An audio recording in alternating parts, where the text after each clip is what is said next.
My wife just looked me dead in the eye and gave me 1 week, 7 days. She said, "Bruce, if you don't sign over access to that account, I'm taking half of everything anyway, and you'll never see me again." She thinks she holds all the cards. She thinks because I've been quiet, I'm weak. She has absolutely no idea that she just walked into a trap that was set 20 years ago. And the best part? She thinks she's fighting me. She's actually fighting a ghost. I'm Bruce, 32M, and my life just turned into a nightmare thriller, except I know the ending and she doesn't. My wife, Anna, 29F, and I have been married for 4 years. We met at a friend's BBQ. She was sweet, driven, a marketing consultant. I run a small landscaping business. Nothing fancy, just hard work, dirt under the fingernails. We make decent money combined, maybe $140K a year. We live in a regular suburb in Ohio. We drive used cars. We eat out maybe once a week. It was a normal, good life, or I thought it was. Everything changed 6 months ago when my grandfather, Tom, passed away. The man was a legend. He didn't look like much. Always wore flannel shirts, drove a beaten-up 1998 Chevy truck, lived in a small cabin. But he was smart, scary smart. He bought land back when it was dirt cheap, leased it for cell towers, invested in boring stuff that compounds over decades. He never spent a dime on himself. When he died, it was just me left. My parents are gone. No siblings, just me. When the executor called me for the reading of the will, Anna came with me. I didn't think twice about it. Why would I? We're partners, right? That's what I told myself. When the lawyer, Mr. Henderson, read the total value of the estate, the heir literally left the room. $5.2 million, plus the land. I was crying because I missed my grandpa. I looked over at Anna for comfort, and her eyes, they weren't wet. They were wide, glazed over. She was doing math. I swear to God, I could see the calculator running behind her pupils. She squeezed my hand, but it didn't feel like comfort. It felt like ownership. That night, the comments started. "Bruce, we can finally move out of this dump. Bruce, I saw this listing for a Mercedes G-Wagon. Bruce, we should book a month in the Maldives." I told her, "Anna, slow down. I'm still grieving. And that money, it's not for blowing on cars. It's Grandpa's legacy." She laughed. Not a nice laugh. "It's our legacy now, babe. Our legacy." That word stuck in my throat. Weeks went by, the pressure dialed up. It wasn't just comments anymore. It was demands. She started bringing home brochures for $2 million estates. She quit her job without telling me. I came home one Tuesday and she was on the couch, drinking wine at 2 p.m. "Why are you home?" I asked, dropping my keys. "I resigned," she said, swirling the glass. "Why should I work? We're rich." "We aren't rich, Anna. That money is invested. It's for the future, for kids, if we have them." That was the first explosion. She threw the wine glass. It shattered against the wall, red stain dripping down like blood. "You selfish prick. I've been working my ass off for years. You have $5 million sitting there, and you want me to work?" I cleaned up the glass in silence. That was the moment I realized I didn't know the woman I was sleeping next to. Fast forward to last night. The ultimatum. She sat me down at the kitchen table. She had papers, not divorce papers, bank forms, joint access forms. "I'm done asking, Bruce," she said. Her voice was ice cold. "You put my name on the trust and the accounts by next Wednesday, or I file for divorce. And you know how the law works. I'm entitled to half.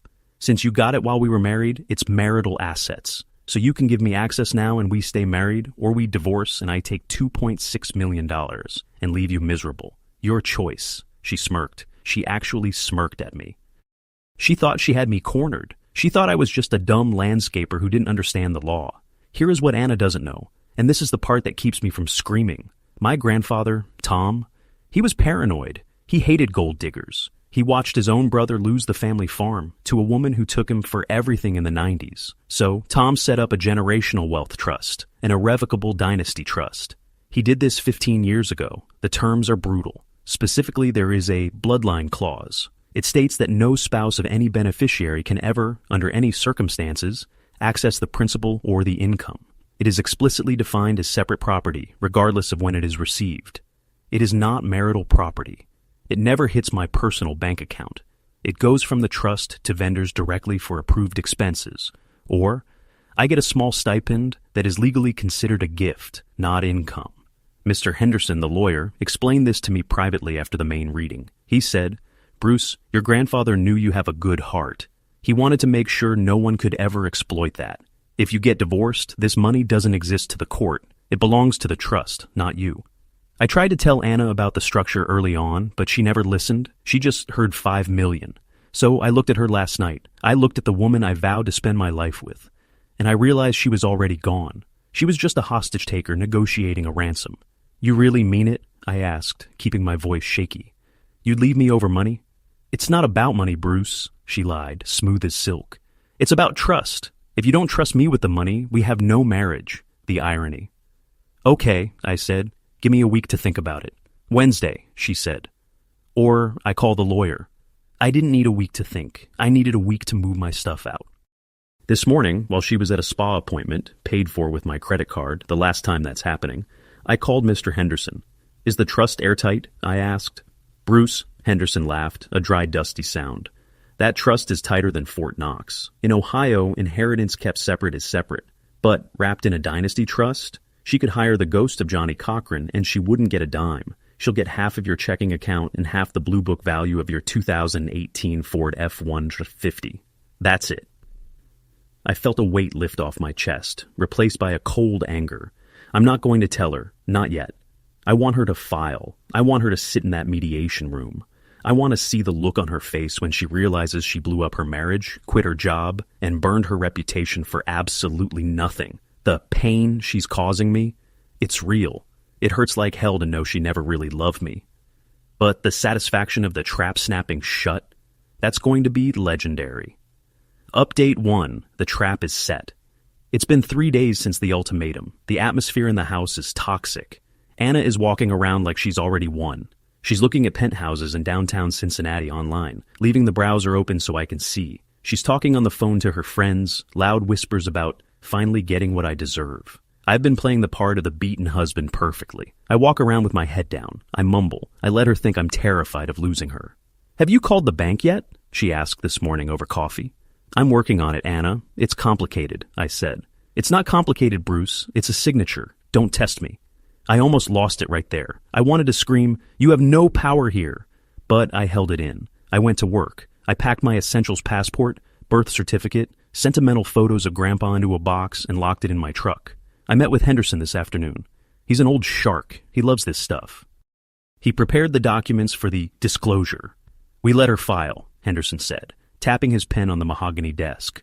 Let her initiate. It looks better for you. Once she files, we present the trust documents during discovery. It will be violent. Violent how? Emotionally violent, Henderson smiled. She's expecting a $2.5 million settlement. She's going to find out she's fighting for half of a used lawnmower. I went home. Anna was waiting. She had a bottle of champagne open. I was thinking, she said, her mood suddenly bright. When you sign the papers on Wednesday, we should book a trip to Italy. Celebration. She poured me a glass. I took it. My hand was shaking, not from fear, but from rage. She's celebrating robbing me. She's toasting to my financial funeral. Italy sounds nice, I said, putting the glass down without drinking. But Anna, what if the lawyers say no? She turned on me so fast it was like a snake strike. Then you fire the lawyers, Bruce. Are you a man or a child? It's your money. It's Grandpa's money. It's our money, she screamed. Wednesday, Bruce, do not make me the bad guy here. You are the bad guy, Anna. You just don't know. The movie is almost over. Update 2, the bomb drop. Wednesday came, D-Day. I woke up early. Anna was still asleep. I looked at her one last time. She looked peaceful. It made me sad for about 2 seconds before I remembered she threatened to destroy my life for cash. I left a note on the counter, just 3 words. Go ahead, file. I went to work. My phone started blowing up at 9:03 a.m. 15 missed calls from Anna. Text, what is this? Text, are you serious? Text, I'm calling my lawyer. You made a huge mistake. Text, you're going to lose everything. I didn't reply. I turned my phone off and focused on laying sod at a client's house. Physical labor is good for the rage. 2 days later, I got served. She actually did it. She filed for divorce, citing irreconcilable differences. In her initial filing, her lawyer, some strip mall guy named Greg, listed assets to be divided and explicitly estimated the estate at $5 million plus based on verbal knowledge. We had the preliminary meeting yesterday. This is where it gets good. We met at a neutral conference room, me and Henderson, Anna and Greg. Anna wouldn't look at me. She was wearing a new designer dress, probably put it on a credit card she thinks I'm paying off. Greg starts off aggressive. My client wants an equitable distribution of the marital assets, specifically the inheritance received by Mr. Bruce Wayne, not my real name, during the marriage. Henderson didn't say a word. He just opened his briefcase. He slid a single thick binder across the table. "What is this?" Greg asked. "That," Henderson said, his voice calm and deep, "is the trust instrument establishing the Thomas J. Miller Dynasty Trust, dated 2008. Greg opened it. He read the first page. He flipped to the section on beneficiaries. He flipped to the spendthrift and spouse exclusion clauses.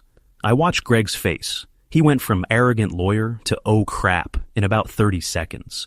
He stopped reading. He leaned over and whispered something to Anna. "What?" Anna said, loud. "What does that mean?" "It means," Greg whispered, but we could hear him, "that the assets are held in an irrevocable trust. They aren't Bruce's property. So, he controls them." "No, Mrs. Miller," Henderson spoke up. "He does not. An independent trustee controls them. Bruce is merely a discretionary beneficiary. He has no title to the assets. Therefore, you have no claim to the assets." "That's bullshit!" Anna screamed. She slammed her hand on the table. "He has $5 million. He told me." "The trust has $5 million, Henderson corrected. "Bruce has a checking account with $4,200 in it, which we are happy to split with you. So that's $12,100 for you." Anna looked at me, pure hatred. "You set this up. You hid this." "I didn't set up anything," I said, finally speaking. "Grandpa did, before we even met. He knew Anna. He knew exactly what kind of person you might be." "I want a trial," she yelled at Greg. "Fight it." Greg looked tired. He knew the law. Anna, in Ohio, a third-party spendthrift trust. It's nearly impossible to pierce. If he doesn't have title, we can't divide it. "I don't care. He committed fraud. He led me on." "I never promised you the money," I said quietly. "I told you it was for the future. You were the one who quit your job. You were the one who spent $10K on credit cards last month." She stood up, shaking. "I'm taking the house." "It's a rental," I reminded her. "And the lease is in my name. I already spoke to the landlord. You have 30 days.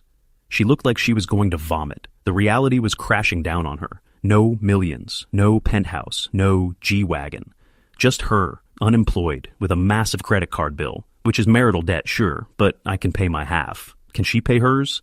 And $2,100 cash. She stormed out. Greg stayed behind for a second, packing his papers. He looked at Henderson. "Is it really bulletproof?" "Cast iron," Henderson said. Greg nodded. "I'll talk to her. We'll settle." Final update. The aftermath. It's been 2 months. The divorce was finalized last week. Anna tried to fight for a month. She burned through whatever savings she had, paying Greg to find a loophole. There wasn't one.